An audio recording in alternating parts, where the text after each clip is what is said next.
boa noite, bom dia, seja a hora que vocês estiverem assistindo, bem-vindos. Nós estamos começando mais um programete nosso aqui. E, enfim, apresentem-se. Diego? Fala, gente. Aqui é o Fraterró. A gente está aqui contra todo e contra todos, realizando a primeira live da revista 777.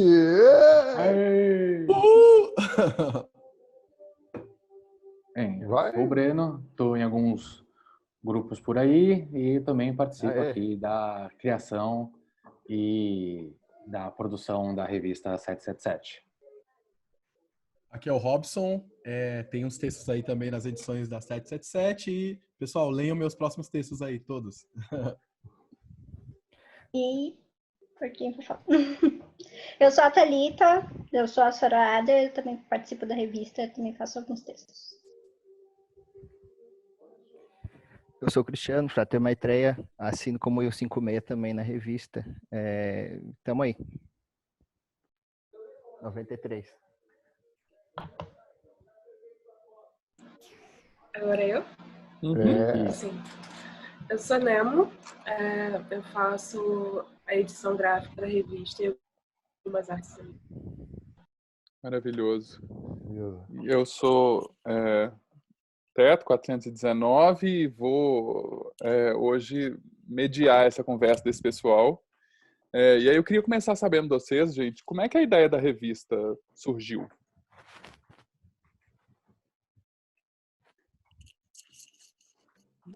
Tem meu companheiro aqui de colo. Ah, legal. Acho que é uma ideia, enfim, a ideia ela é sempre coletiva, né? Teve uma chispa, eu estava conversando com um telemita muito velho que ia falar que ia chegar hoje aqui também, mas ainda não apareceu, que é o Keith, né? E eu estava falando, antigamente, anos 90, sei lá, 80, as linhagens ou fraternidades telêmicas, elas tinham periódicos, né? Tinham revistas assim que elas lançavam, uma coisa, sei lá, semestral, anual. E eu acredito de bater papo com todos esses que estão aí, muitos outros, ter uma produção boa, grande, contemporânea acontecendo. Por que a gente não juntar tudo e lançar uma revista colaborativa, digital, gratuita e tal? Aí, quer dizer, eu tive essa ideia, falei com ele, ele até falou, eu até te ajudo, mas não vai dar certo não. Esse negócio cada um quer saber do seu. Aí, primeiro que eu falei aí foi eu acho que falei ao mesmo tempo, foi o Maitreya, comprou a briga também. Depois o Breno e o Robson. Eu lembro quando você me chamou, já estava na cara do gol, mas eu acho que você tinha comentado essa ideia comigo, o Breno também tinha falado alguma coisa parecida comigo, então ela pipocou em diversos lugares ao mesmo tempo. Eu já tinha pensado também em fazer, mas eu falei, caralho, fazer sozinho, né? Enfim. Chatão, né? Tanta gente diferente aí pensando coisas legais e produzindo material contemporâneo mesmo, né? Se tá certo, se tá errado, eu não sei, mas a gente tá escrevendo. E aí foi juntando, foi agregando.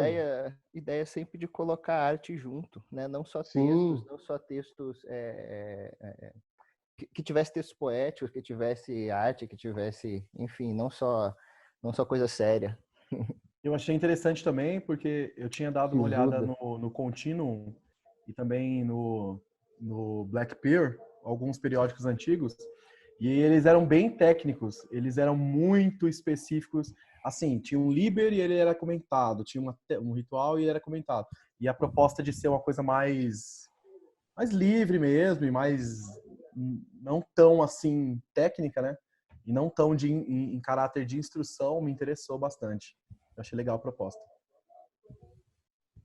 Nessa mesma época eu também teve algumas coisas que pipocaram na net nessa mesma época, né? Galera, exemplo, do Telemic Union, que era contemporâneo a gente.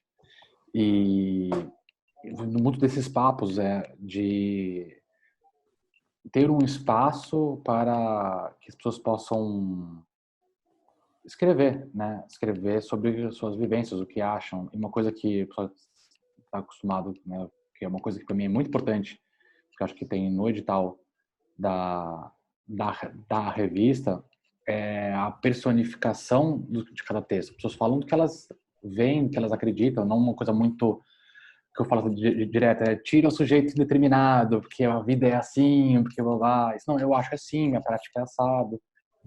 E quando muitas pessoas começam a falar sobre a escrever as suas ideias, né, em seus caráteres, tanto estou começando agora, mas estou produzindo, eu estou há 10 anos dentro do mundo mágico, telêmico, e estou também produzindo, isso cria um cenário muito mais fantástico da pessoa também querer produzir e querer mostrar o que tá acontecendo. Eu acho que para mim é essa a graça de ter uma revista periódica, onde todo mundo que está envolvido, que se importa, que tem isso afetivamente no seu coração, possa colocar seu artiguinho ali, ver como é que os outros também leem, né, e ir por esse lado.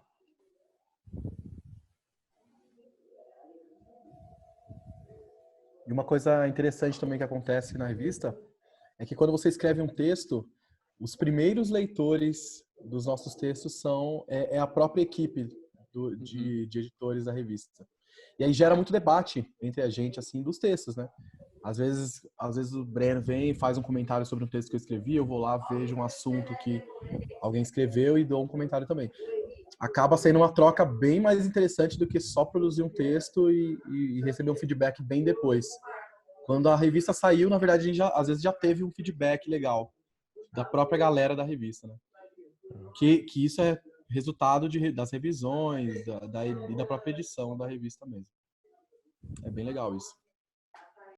Uma coisa que eu acho incrível é isso de ter um direcionamento para a produção, né? A gente ter alguém para quem escrever ou para onde escrever, isso gera um desejo de produção, né?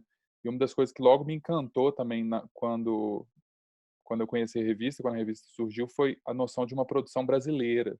Pelo menos no começo tinha muito esse caráter de um lugar para a produção brasileira, né?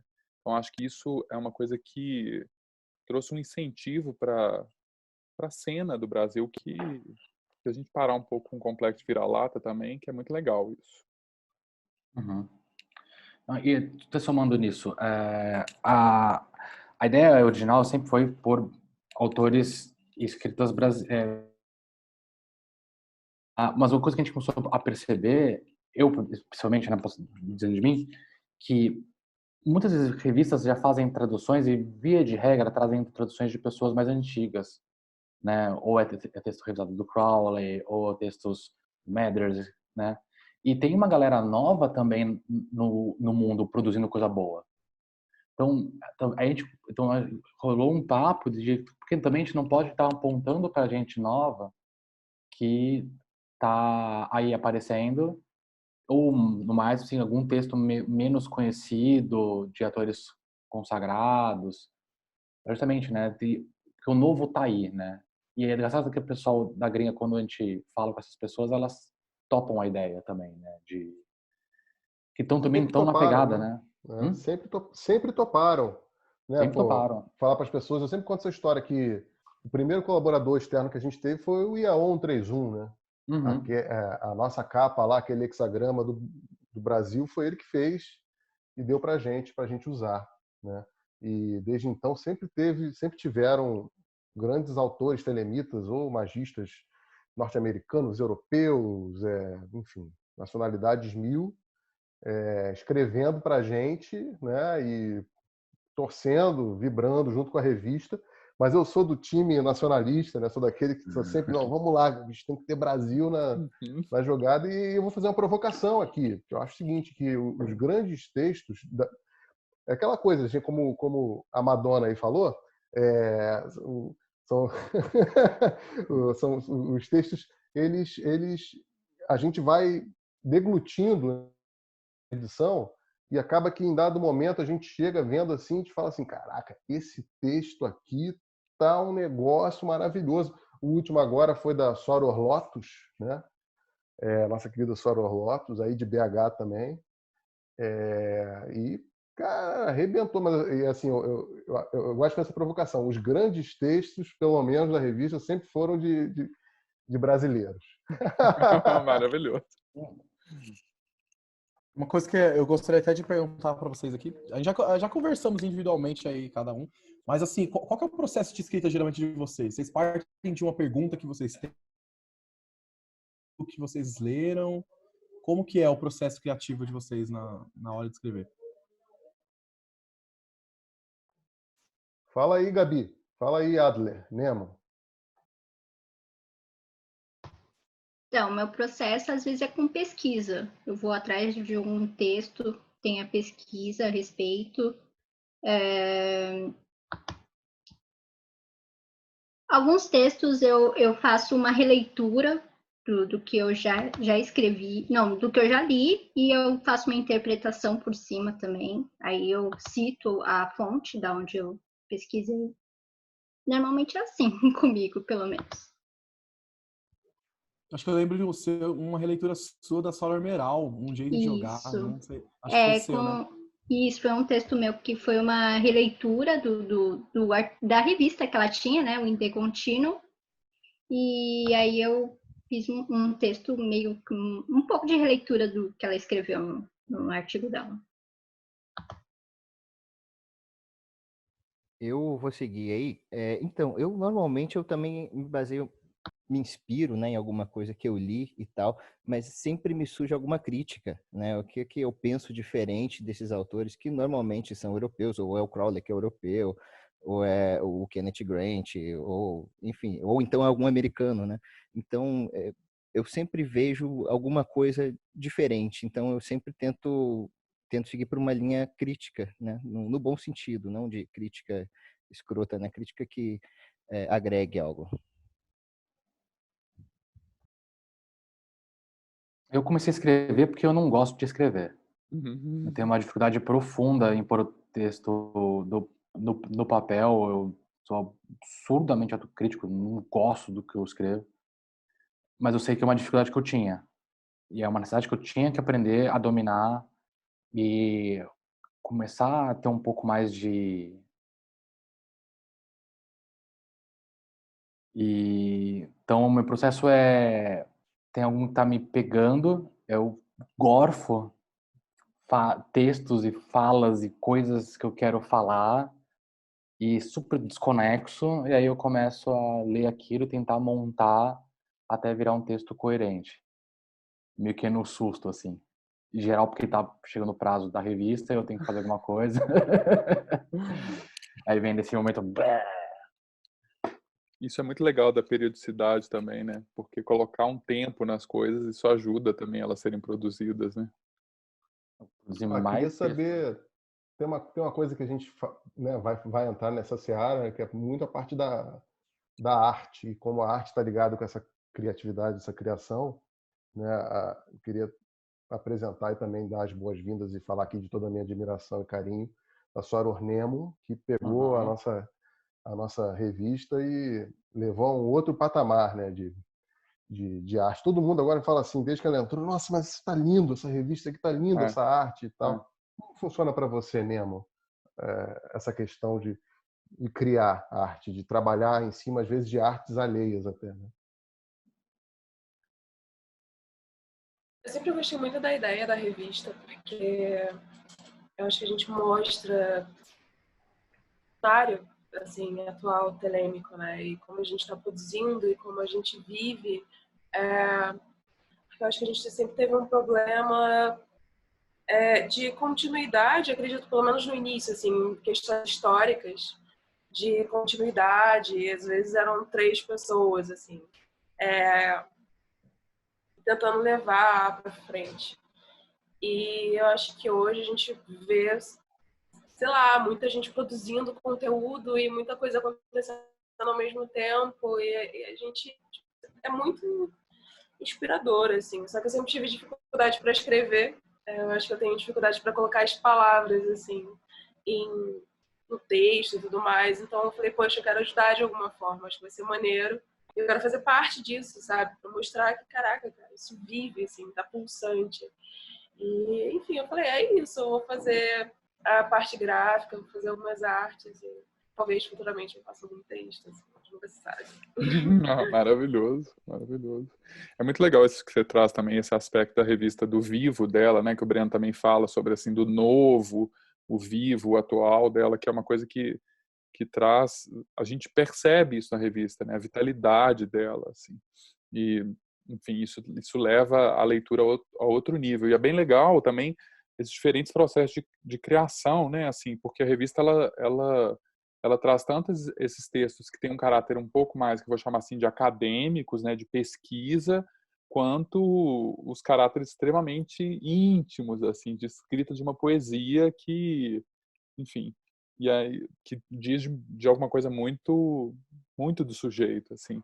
E aí eu queria entender um pouco como é que funciona esse processo da chegada também desses textos para vocês, assim, como é que vocês trabalham para poder fazer um corpo coerente, porque isso é muito impressionante na revista. Vocês criam um corpo coerente com coisas, às vezes, muito... Vou te contar um segredo, cara. Eu acho que a revista já tem uma egrégora, sei Mágica. lá.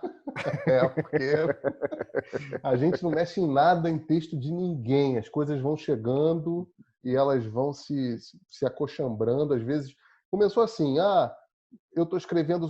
Vou dizer um exemplo que aconteceu, não sei. Sempre acontece, não tem que... Toda edição tem uma coisa dessa. Um está escrevendo sobre o amor. O outro, aí começa a surgir um monte de texto sobre amor. Tá escrevendo sobre linhagens. Um monte de texto sobre linhagem.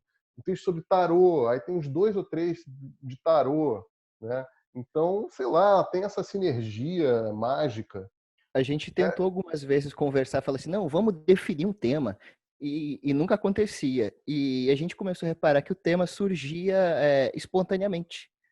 Como o Diego falou, um está escrevendo alguma coisa relacionada a amor, aí o outro pega uma carta de tarô que tem a ver com isso, escreveu o texto em cima disso.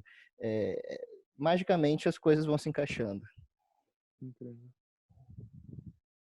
Impressionante. A única coisa que sempre se repete é o Rob perguntar sobre o que ele vai escrever, né? Isso aí não... Ia falar exatamente disso, uma pergunta que eu fiz por anos desistir, porque a gente nunca definia tema, mas era uma coisa que eu buscava muito no começo. Vamos definir um tema, um tema. Mas, Tete, isso que você falou da revista tem essa parte que às vezes são ensaios super técnicos, outros são textos engraçados, outros são textos sobre um estudo mais místico, outra poesia. O mais legal é que, às vezes, o mesmo autor, né, por exemplo, no caso do Rob, que escreve muito, ele tem a produção acadêmica, tem a produção mágica, tem a produção mística, tem a produção poética. Então, eu acho que é por causa do exercício dele escrever muito também, né? Aí é o legal que tem essas facetas todas, no caso do Rob, na revista, né? E de todos que fazem essas... Eu sou dessa turma também, a turma do Clínica Uma coisa Geral. interessante, assim, só de comentários sobre estilos de texto, às vezes é muito fácil para mim escrever um texto técnico, assim, eu consigo fazer uma pesquisa em 3 dias e fazer um artigo de 50 páginas completão, mas quando você vai escrever uma poesia, às vezes, cara, você leva um mês para sair aquela coisa perfeita. E acho que é por isso que eu tenho uma admiração muito grande para quem faz os desenhos, as artes também, né? A parte, acho muito foda. Às vezes é muito fácil você condensar assunto técnico em texto, né? E é muito complexo você abstrair a ideia principal de alguma coisa para criar uma arte ou desenhada ou poética, né? Eu acho legal que isso aumentou com o tempo, né? Que incrível isso. Poderia ter acontecido de a revista, com o tempo, ter um caráter muito tecnicista, né? É bom que ela ficou cada vez mais equilibrada, assim. Isso está na produção do Crowley também, né? Porque o texto de fundação, digamos assim, é o Liberal, que é um texto poético, né? É um texto sagrado, você pode dar vazão, mas é um texto poético, é uma poesia. E tem a tese dele, que é uma coisa científica, né? Que é o Liberaba, né? Magia em Teoria e Prática. É uma tese, com referências, enfim, é um texto técnico. E, claro, tem as artes dele, tem o tarô, né, que não foi ele que pintou exatamente, né, foi a Frida Harris, mas que tem essa produção também artística de imagem, né? Então, Telemann casa com isso. Então, acho importante ter isso na revista. E isso é um convite também às pessoas, né? Assim, porque às vezes é isso. Eu tenho mais facilidade com texto técnico e eu quero me aventurar numa poesia, ou eu tenho realmente uma facilidade para traduzir isso em imagem e não encontrava muito bem um lugar para colocar isso, e a revista acolher essas coisas todas realmente ela dá espaço para as pessoas se manifestarem, né? Então isso é muito, muito incrível. A gente tem uma percepção que o texto racional, técnico, ele é há uma segurança nesse texto, né? Ah, quando eu manjar pra caramba daquilo, vou produzir um texto e vai estar tudo ok. E a gente tem essa coisa de... isso é dado, né? De que textos técnicos são importantes.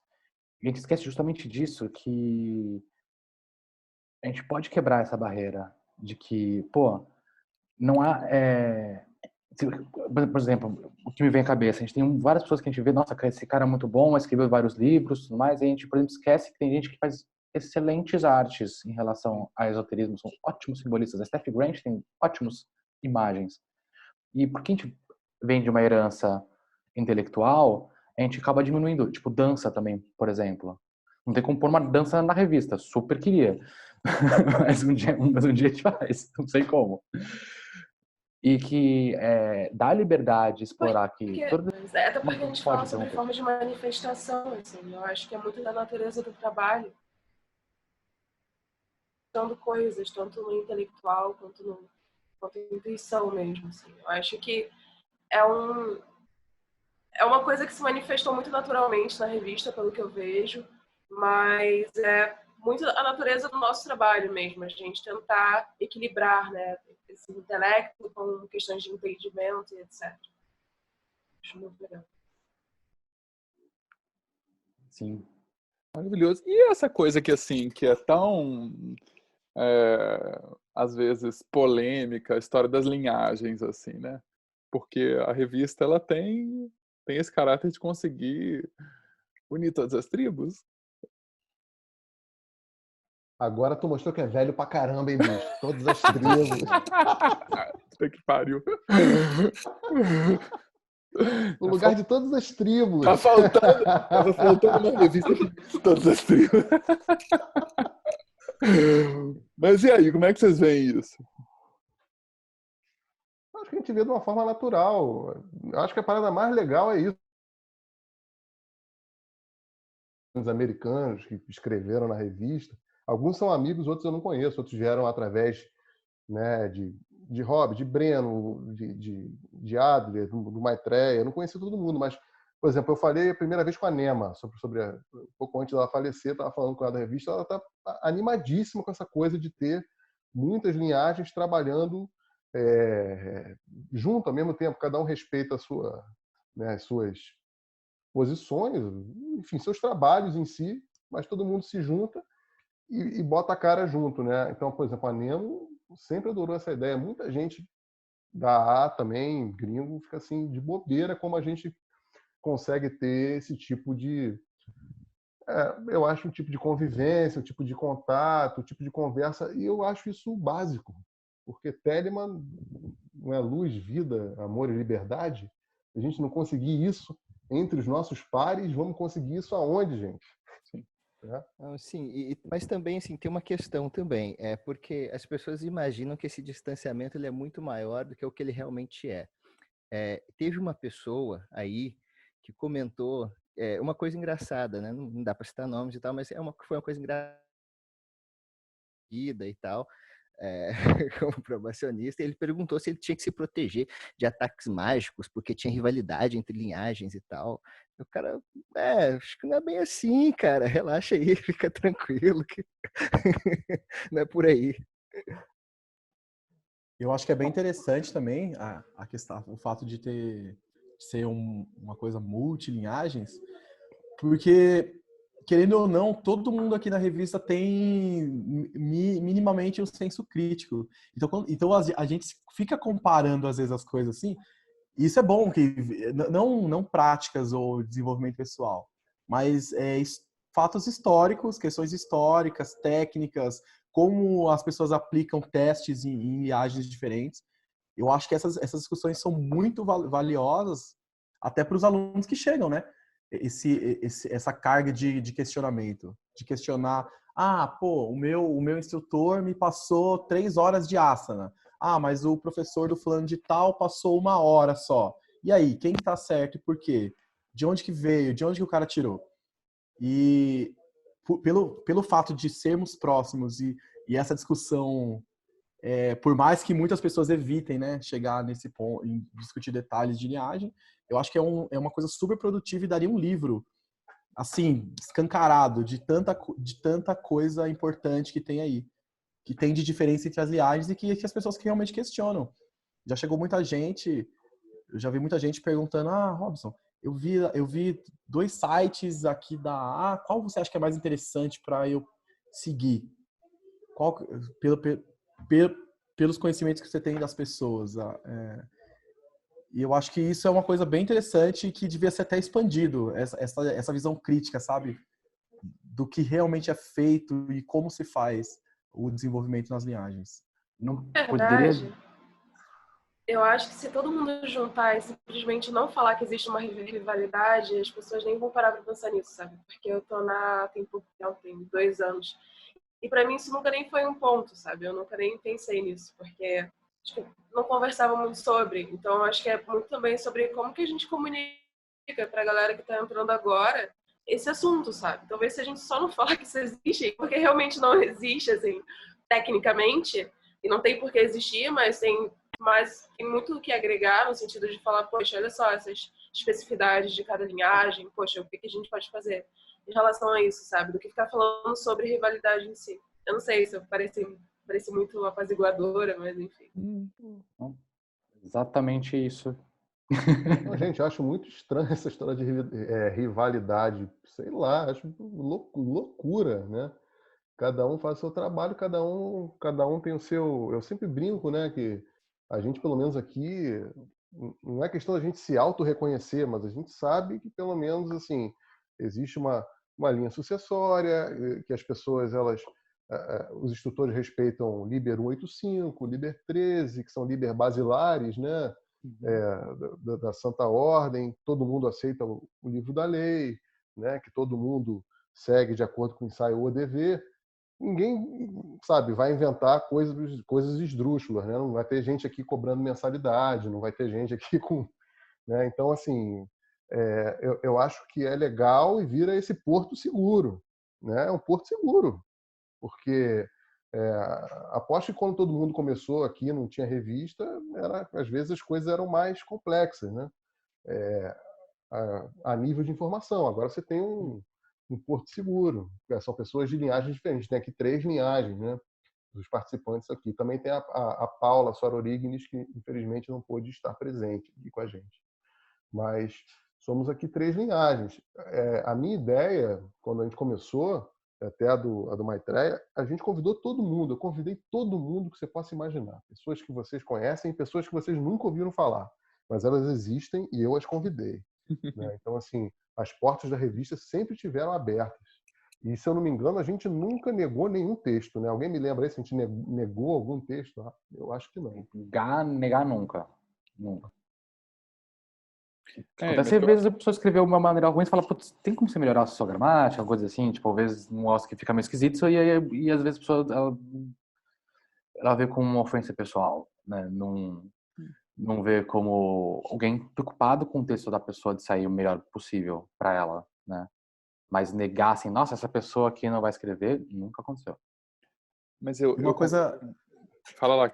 Uma coisa interessante também é porque a gente meio que esquece essas diferenças de questão de linhagem, etc. Porque a gente quer focar mais em, por exemplo, isso eu falo por mim, e cada um faz do seu jeito também. A gente quer focar mais nos problemas que qualquer probacionista, qualquer neófito vai encontrar pela frente.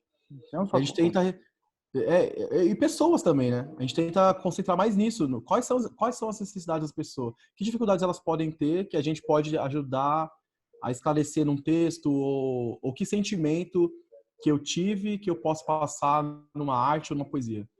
Eu acho que isso desvia muito. Como isso toma muito tempo, isso é um trabalho que tem que pensar e tem que se esforçar para criar, etc. Você acaba desviando desse assunto que é bem menor, né? Que é em relevância, assim, importância. É que tem uma questão importante nisso. A gente só se sente machucado com gente que a gente se importa. Se fosse uma pessoa completamente alienígena pra gente, dane-se.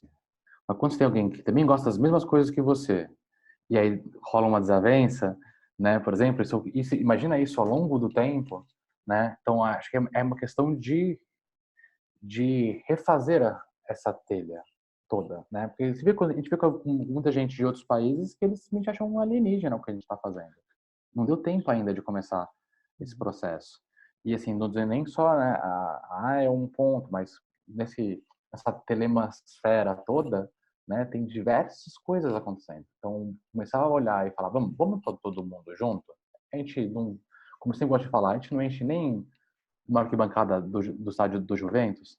A gente não é muita gente assim para poder ter tanta treta. Então, mas Embora isso... os downloads sejam maravilhosos, né? Os números são... Sim. Não, peraí que vocês já vão falar dos números. Espera lá que eu quero saber Mas disso. assim, antes de entrar nisso, vou só contar uma história. Teve uma vez que eu estava numa comunidade dessa da AA gringa, que tem muita gente legal lá. Aí veio um americano falar, postei a revista lá, e sempre vem a galera, pô, esse projeto de vocês é demais, tá demais a revista, isso, aquilo. Aí veio um americano falar assim, então você quer dizer que muitas linhagens no Brasil estão escrevendo juntos? Aí eu falei, sim. Aí ele, e você vive num conto de fadas. Eu falei, melhor, né? Você quer viver aonde? Aí o cara ficou puto e falou que tudo que a gente, todas as nossas linhagens são de mentira, que a verdadeira é a dele. Eu falei, tranquilo, grande verdadeiro. Quando quiser escrever um texto, eu vou ter um prazer em traduzir também. Mas vou traduzir mal. Mas eu acho que essa conversa, ela tem uma importância imensa para desfazer esse mito, que eu acho que é um mito que de fato paira, assim, de uma rivalidade que é isso. Na hora que a gente vai olhar, assim, né, eu acho que isso que o Breno fala é maravilhoso. A gente não enche nenhum estádio, né, não enche nenhum salão de festas mais arrumado, assim. Então, assim, poder acabar com esse mito e poder ver que, assim, é possível a gente conversar, é possível a gente trocar, e não é só possível, é desejável. Isso é uma coisa que é uma belezura, poder a gente falar disso e desfazer essa ideia boba, né? Que é bobo demais, é pequeno demais, né? Faz parte da observação, né? Justamente de não passar para frente a herança da coisa, né? O que eu pontuo também disso é que é também não falar, né? É pedir para que eventualmente o mito ressurja, né? O símbolo volte, né? Ele dá aquela voltinha na sombra e volte de pior e mais na sua cara. Então é bom a gente adereçar do que fingir que não aconteceu ou que não tem história de um século de Telemann. Mas é porque a partir disso a gente possa fazer algo melhor. Então, quando a gente aceita e assimila a história, a gente não passa para frente. A gente fala, ok, essa pendenga morre aqui comigo, daqui para frente a coisa vai ser diferente, né? E uma coisa que ainda a respeito assim da diversidade, e a gente estava falando antes a questão de não ter dos temas surgirem muito espontaneamente. A revista, depois eu quero saber um pouco mais também dos números, que eu sei que eles são bem legais, assim, mas a revista, ela é direcionada para um público já, vamos dizer assim, um público que já tem alguma leitura prévia, né? Vocês já pensaram em uma edição especial, assim, para for Dummies, para alguém que nunca Telemann leu, for né? Kids. Telemann for Kids é melhor do O que pior for que eu Dummies. pensei nisso, vendo uma edição recente da 777, alguns textos são muito específicos. A pessoa que não tem vocabulário não consegue ler, às vezes, a revista. Eu pensei, eu tive uma observação dessa esses dias. Bom, fica aí a sugestão, então, de a gente, de repente, né, joga para a egrégora e, quem sabe, surgem textos que compõem uma revista para Porque ia ser bem legal isso, assim, né? Uma que a gente Mas pudesse falar assim, nossa, aqui, então, você quer É que começar tem a ler termos alguma que estão coisa? tão arraigados, né? Que termos básicos, Babylon, Therion, mas que um cara que não sabe tanto de Telemann, ele vai ficar boiando e não adianta. Ele não vai saber o que é Samadhi, ele não vai saber o que é Asana. E ele vai encontrar essas palavras muito nos textos. Ele vai ficar perdido. Uma vez fizeram uma pergunta boa, né? Esse negócio de Telemann serve para quê, hein? Isso é maravilhoso. Acho que isso é um bom exercício para começar a responder. E aí, esse negócio de Telemann serve pra quê, hein, gente? Isso entra. E é interessante, isso, porque Telemann, se você vê a produção, Crowley foi super prolífico, ele ficou muito material. E eu sinto que tem uma barreira para entrar realmente em Telemann e começar a praticar, a pessoa ela tem que ter essa vontade de quebrar essa barreira, que é a barreira intelectual. Se o cara não for minimamente, levemente propenso a esse lado intelectual, ele sente muita dificuldade. E isso é um problema que eu não consegui resolver até agora. Esse é um ponto também que eu tenho batido muito na minha... Os estudantes chegam com 10 livros, dentre um dos, sei lá, 10, 20 livros, dentre um dos quais é o Equinócio inteiro. Aí o cara fala, porra, mano, eu vou levar 10 anos para ler esse livro. Aí o cara já desiste de ser estudante da... Tem esse lado que é bem intelectual, mercurial da área, que é essa coisa de muito texto, muito estudo, e tá tudo muito aqui, né? Todo mundo cabeçudo pra caramba. E eu sinto falta, e ao mesmo tempo o caminho ele é prioritariamente prático, né? Muita prática, prático, porque tem aquele momento que você se depara com você mesmo e você começar um blá blá blá com você não vai dar jeito, né? Você tem que agir. E aí essas ações é que tem esses nomes aí, asana. Eu às vezes chamo de imobilidade, né? Eu tô mudando vocabulário, viu? Estou usando imobilidade, respiração de foles. Ai, maravilhoso. Aportuguesando a coisa toda, né? Maravilhoso. Qual é o outro? Pratyahara é miração. Miração é... Miração é outra mais coisa. específico, assim. Mas tudo Eu acho acontece, que aí que tá o sucesso, por exemplo, de Liber MMM. Você vê tão poucos termos, assim, pelo menos no começo das práticas, que as pessoas se identificam muito mais. E são coisas iguais. Tá falando da mesma coisa, praticamente. Mas eu vou ser um pouco do contra. Acho que tem certos textos, por exemplo, o Liberó, por exemplo, eu acho fantástico. E realmente eu releio aquele texto algumas vezes e eu saco coisas que eu não tinha sacado antes. Pensar que existe uma necessidade de ter que agradar o outro, de que qualquer texto que ele vai ler, ele vai entender 100%. Porque tem texto que você tem que reler. Você vai ter camadas de interpretação. Então, assim, tem uma questão de intelectualidade, e é um problema. Não só... A Telemann é muito, muito nerd, né? Mas também tem uma coisa de assim, cara, eu me lembro do cara do Bril, sabe? Você tem Bril, né? Você tem... Tipo, sentar e ler o negócio. E tem texto que você vai ter que ler 2, 3 vezes e fala, caralho, é isso. Pô, Liberaba, toda vez que eu leio, tem mais uma coisa que fala, nossa, como que eu não li isso aqui antes? Tem uma herança também de Telemann, que ela é da herança de quem que foi o principal produtor de texto, né? Que o Crowley, ele era um indivíduo extremamente intelectual, né? Ele era um grande estudioso. Era um intelectual, né? Era uma das principais características dele. Mas aí o Diego lançou uma aí, para que serve esse negócio de Telemann? Eu vou dar uma resposta ecumênica, que todo mundo odeia quando eu sou ecumênico. Mas as palavras, elas vão se ressignificando com o tempo. No Alcorão tem muitas referências. Islami, din, Islam, submissão, din, modo de vida. Telemann é um modo de vida. Assim como o Islã foi um modo de vida. Hoje você fala Islã, você entende uma religião. Mas ele foi um modo de vida. Tem uma questão que eu gosto de levantar sempre também. Os nossos textos, eles têm muitas coisas cifradas, né? Você vê, você tem o cristismo, você tem o cristianismo. O cristianismo tem aquelas coisas esotéricas, gnósticas. Está tudo cifrado em parábolas. Os nossos textos têm coisas cifradas em poesia, né? Por isso que às vezes eu encho o saco. Gente, tem que ler um mínimo de inglês, porque a poesia está em inglês. E traduzir poesia é foda, porque tem a questão da rima e tem a questão do... Enfim, tem um milhão de questões. Rima e sentido é o mínimo, né? Não, e gematria. Enfim, né? Não vou nem entrar nessa questão agora.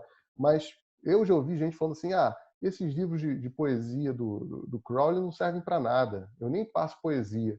Eu só lamento, cara, porque se que você vida perder triste tudo, que a pessoa tem, né? Assim. se Vida você de perder planilha, tudo e né? só tiver a poesia, ali tá tudo. Ali Tá tá tudo, você já ali, ganhou o mundo. todo Assim. o caminho. Né? No caso em específico, a poesia do Crowley em livros, que às vezes a pessoa fala, Espada da Canção, não, esse negócio não. Não, esse negócio. Tá tudo ali, né? O que é o liberal? Né? Para quem é inglês sabe que muita parte dele, dos livros sagrados, são rimados, né? Tem rimas ali. Então, tem um balangandã que acontece.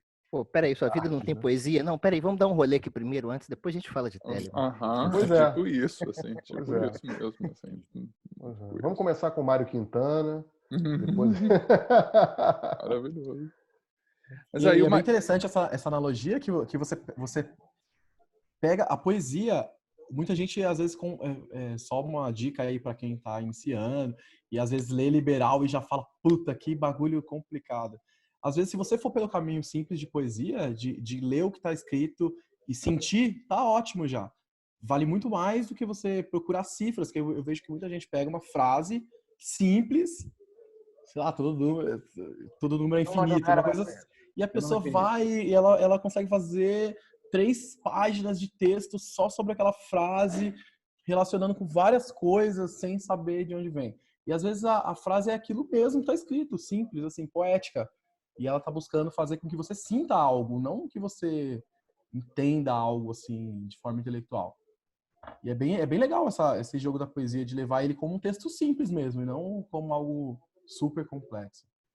E daí que eu acho também tão importante, assim, as pessoas aprenderem também a olhar e ler as imagens que estão na revista, né? Assim, aprender a olhar para a arte como também uma forma de aprendizado ali, de experiência, né? A arte enquanto experiência. Acho que o Maitreya falou isso que me agrada demais, assim, né? Você falou modo de vida, né? Assim, foi modo de vida que você falou? Então, eu gosto muito da expressão do estilo, né? Eu acho do estilo de vida, até porque eu acho a noção de... eu estava lembrando, o Lacan começa, quando ele vai escrever, a única vez que ele escreveu na vida, os escritos, ele começa com a seguinte frase, o estilo é o homem, né? E aí quando a gente pega o Pequenos Ensaios em Direção à Verdade, o Crowley começa assim, o que é o homem, né? O homem, e aí ele, enfim...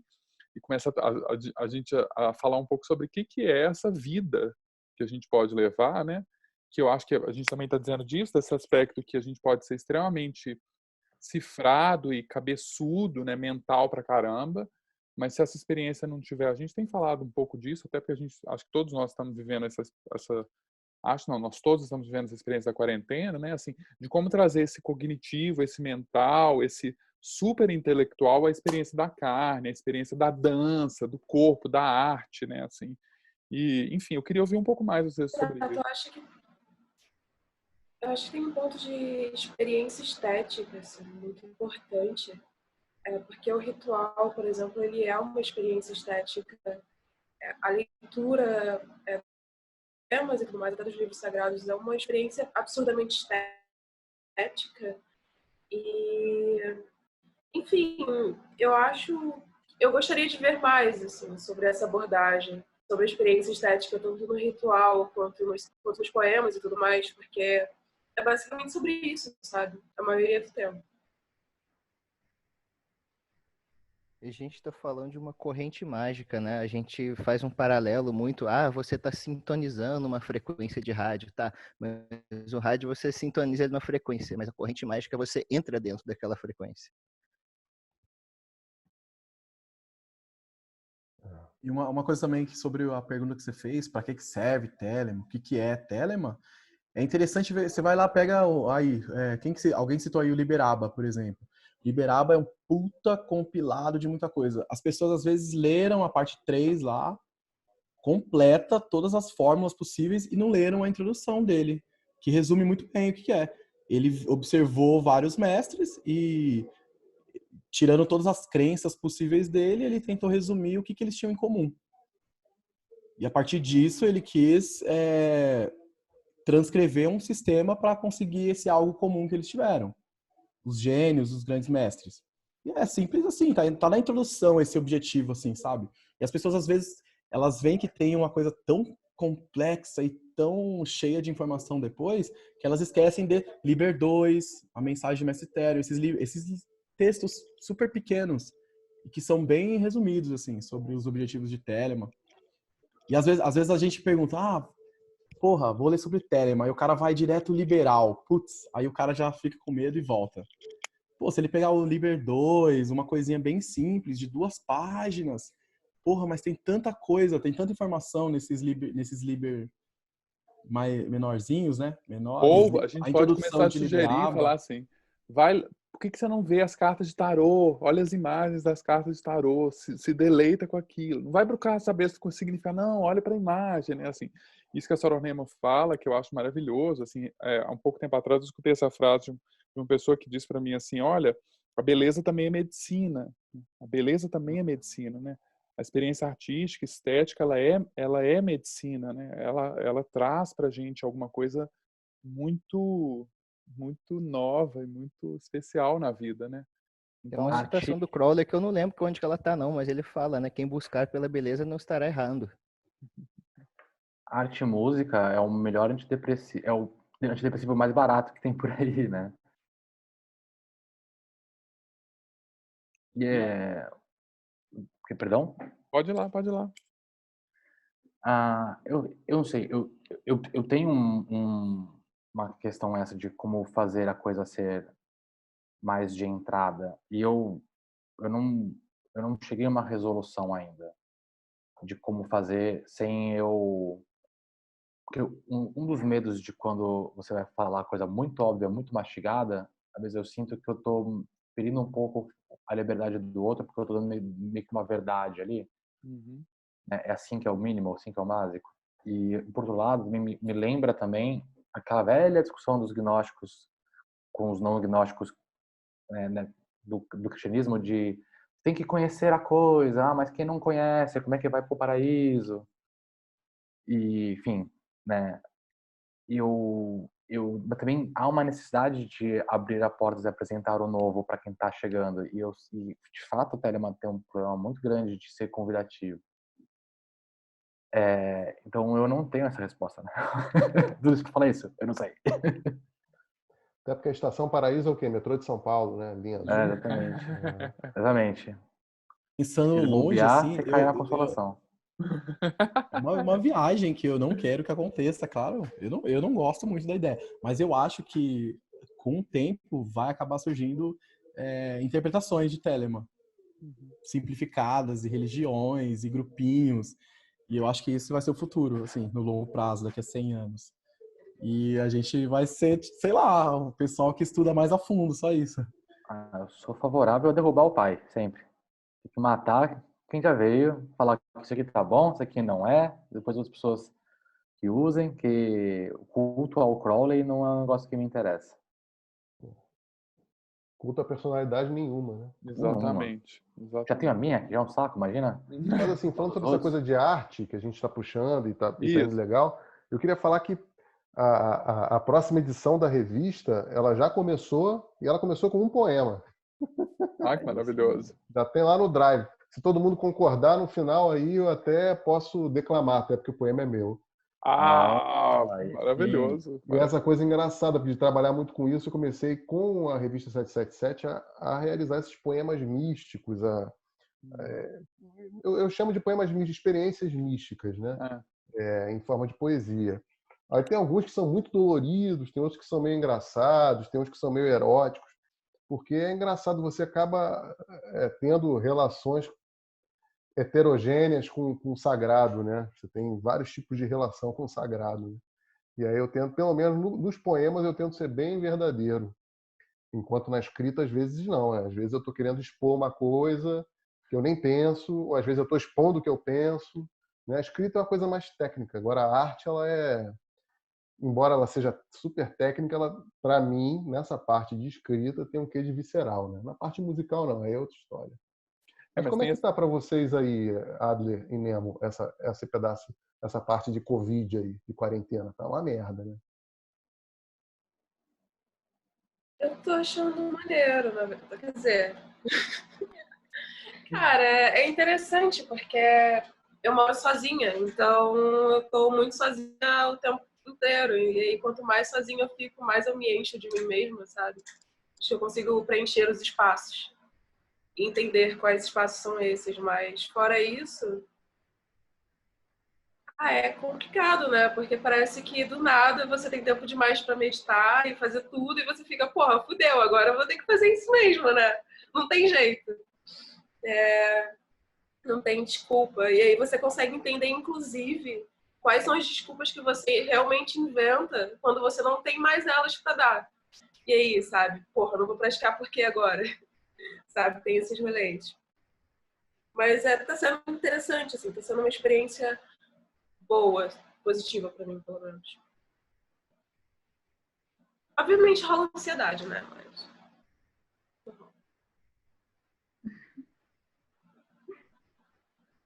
Pra mim, eu peguei uma rinite e tô passando a quarentena com uma rinite, uma tosse. E aí eu tô esperando passar. Cara, eu Mas vi eu um tô meme perfeito que eu trabalhando. preciso compartilhar com o mundo. É um meme onde o cara tosse, aí aparece sangue, assim, aí ele fala pro garotinho, relaxa, é só tosse com sangue saudável. Ai, desculpem, Tipo isso. desculpem. Então, gente, porque se vocês estiverem vendo esse vídeo de um futuro distópico, né, e Terceira onda. metade de nós tiver falecido, né, assim, nós estamos em estado de quarentena, né, e, enfim, passando todo mundo trancado dentro de casa há muito tempo, e isso é bem por aí, assim, várias das desculpas para várias coisas sumiram, né, então... Eu tive uma amiga que me disse que ela está vivendo a quarentena em estado de cerimônia. E aí eu queria saber um pouco disso também de vocês. Assim, vocês têm sentido, na prática de vocês, diferenças que sejam assim possíveis de serem compartilhadas e de fato notáveis. Assim, a gente tem visto, outro dia, entre nós, a gente conversou disso, que vários de nós temos tido muitos pesadelos, né? E isso foi notificado como um fenômeno mundial. A gente começou com pesquisa mesmo no campo psi sobre isso, porque é um fenômeno realmente que está acontecendo pelo mundo todo. Mas vocês têm algumas coisas mais que vocês gostariam de compartilhar sobre como é que vocês estão vivendo a experiência de quarentena e os efeitos disso? Eu vou comentar dois pontos, que é esse que você comentou, os sonhos estranhos. É muito interessante, porque agora eu não tô tendo muita obrigação de acordar com despertador, então eu acordo natural, né?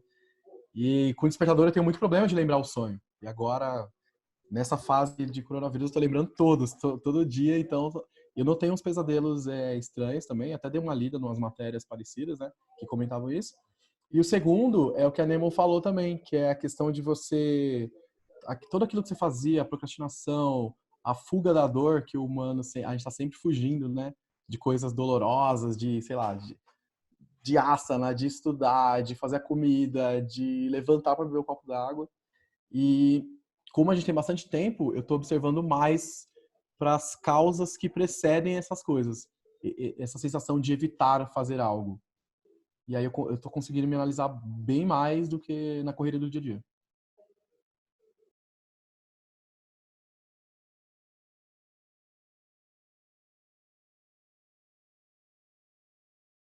Alguém mais tem mais alguma coisa para comentar de notável nesse momento?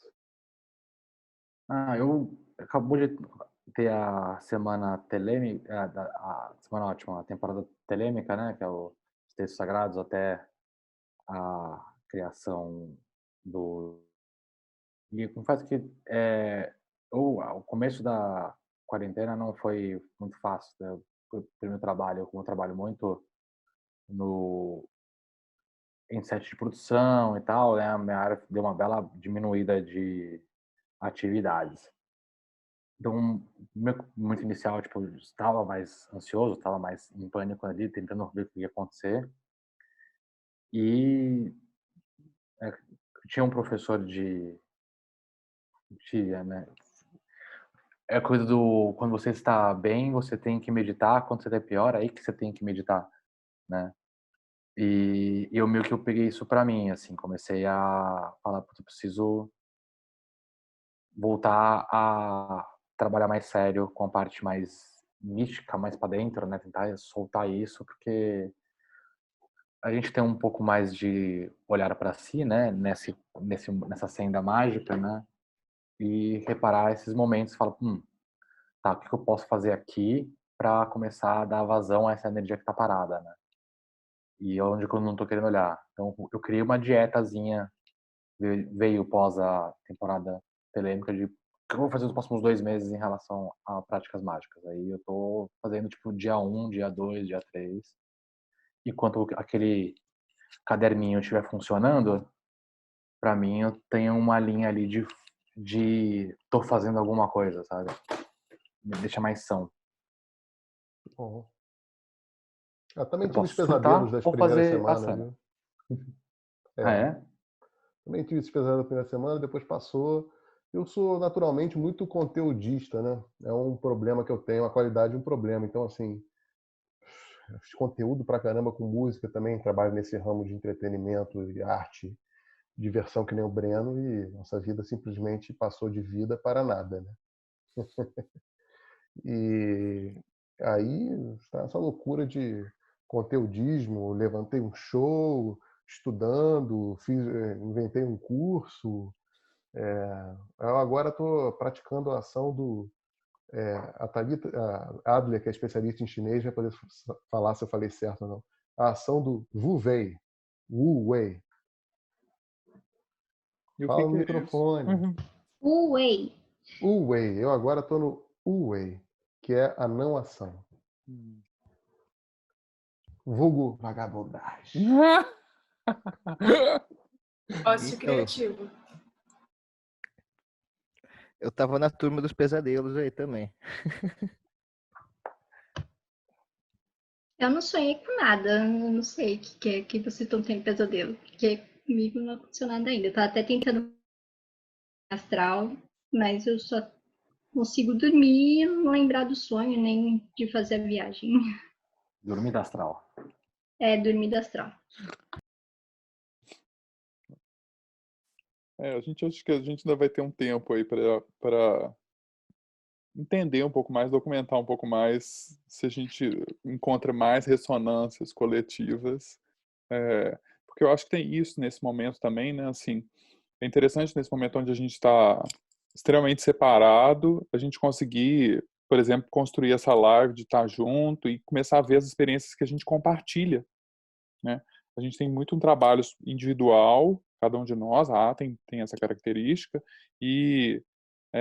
mas é muito interessante quando a gente começa a olhar também o espírito do momento, o espírito da época, o espírito, inclusive, disso, assim, a gente está falando antes do Brasil, né? O espírito do povo nosso agora, que a gente está tendo um pouco mais de chance de se regular por si mesmo, né? Alguns de nós estão tendo um pouco mais essa chance, né? Então, enfim, mas eu acho que eu queria convidar, então, o Ró para trazer para a gente a poesia, trazer um pouco de arte agora para o final, para a gente, para poder dar uma... Vamos ver que experiência que ele vai trazer para a gente. Pode ser que não seja uma boa experiência, não. Toda experiência é uma boa experiência. E, pô, vou fazer uma coisa que tô adiantando o material da revista. Ah, meu Deus. Mas é poema, né? Chama teaser. É um teaser. Teaser é o spoiler planejado, né? Exatamente. Então vamos lá. O nome do poema se chama Deusas. Certa vez me perguntaram se eu acredito em Deus. Deus? Claro que não. Eu acredito em deusas. Em deuses, um pouquinho. Sim, deusas. Nelas eu acredito mais. São infalíveis, maravilhosas. Não estranhem. Temos intimidades.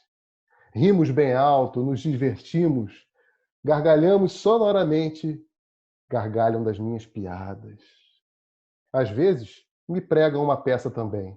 Bebemos, jogamos, brincamos e dançamos. Sempre experimentamos algo novo. Os deuses aparecem. Eles gostam dos banquetes. mas eu cozinho para as deusas. E elas sabem disso. Às vezes, nós saímos saltando as madrugadas, na volta ao ágape, o amor num sentido único e inexplicável. Pelas manhãs, me inflamo em oração a ela. Faço um café, escuto a campainha, atendo a porta, não sem antes olhar pela janela. É a deusa. Ela trouxe pão e mortadela. É isso. Maravilhoso. Maravilhoso. Gente, obrigado demais por podermos ter esse momento juntos. Espero que a gente consiga fazer isso Que mais poema vezes. boêmio! Que Hoje, né? Muito bom, muito bom.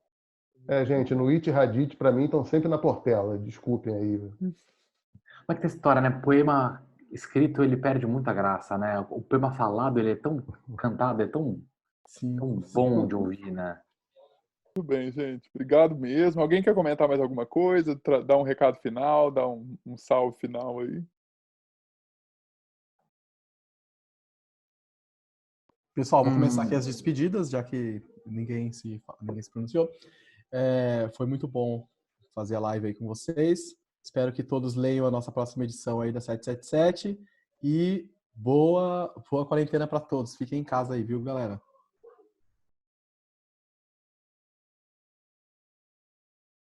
Maravilha. Então é isso. Muito obrigado, gente. Obrigado mesmo. Espero que possamos nos encontrar de novo em breve.